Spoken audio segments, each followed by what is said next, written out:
Hey there, Nicki Traikos here of Life Design. There's a question that keeps popping up in my creative community, so I thought I'd record a video because maybe you have the same question too. The question is around how do I make art prints or greeting cards from my artwork? So I'm going to share with you the scanner that I use, how I upload and scan my artwork so that I can create the most crisp and beautiful reproductions of my artwork. Let's get started. Okay, so here is my scanner. It is a Canon 400 LIDE. It's a really great quality scanner. I've already placed my painting face down. So remember, you have to place your painting face down in order for it to scan.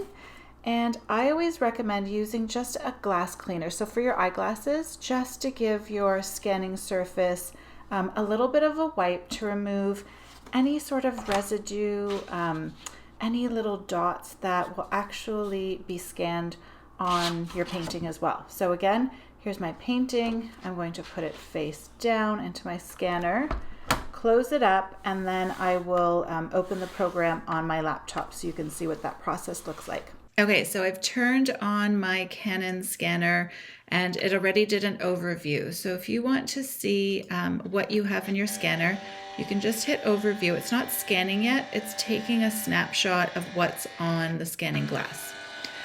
So I'm going to start at the top here. I want to scan in color. If you click on the drop-down menu, you can see there are options for color, black and white, or text. Color is what we want here.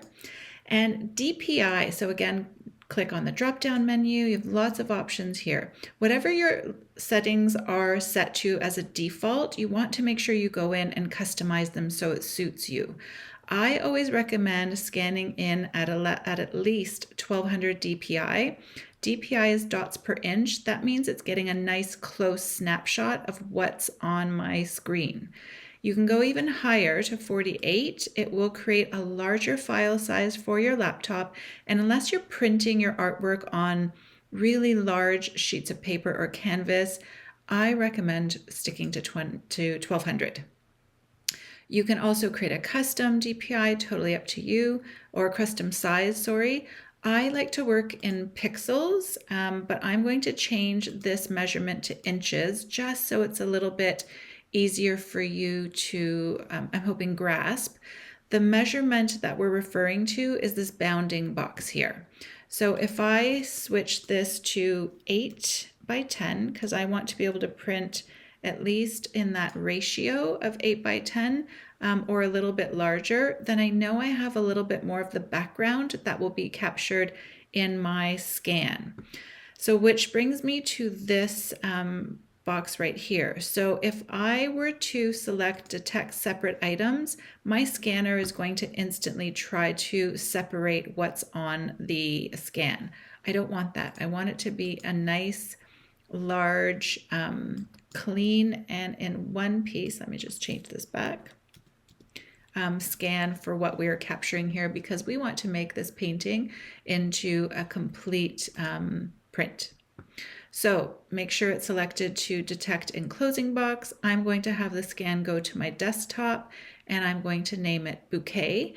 Now you can change the format of what it scans to. I select either a JPEG or a PNG, depending if I'm bringing it into Photoshop or Illustrator. A JPEG is fine just to make prints from. So if you're doing greeting cards or wall art, that is the perfect format for you there.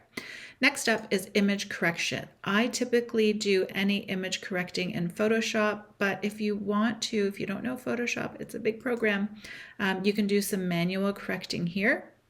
So you can change the brightness, you can change the tint, maybe the temperature if you want to warm up your piece a little bit, and then also the saturation if you want to bump up or maybe desaturate your painting. Totally up to you. If you get to this point and it's looking kind of wonky, I'm going to make it look even more wonky. That's okay because you just hit restore defaults and you're good to go. I actually like a little bit of the saturation bumped up. Let's go ahead and do that. Now it looks kind of flat on my screen. And again, our computer screens are formatted a little bit differently too, so it might look different on your screen than it does on mine.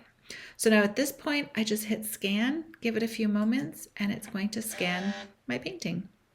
So here's the scan brought into my computer. And at this point, you can send the file as is to your printer. You can print from it in, whichever program you're using.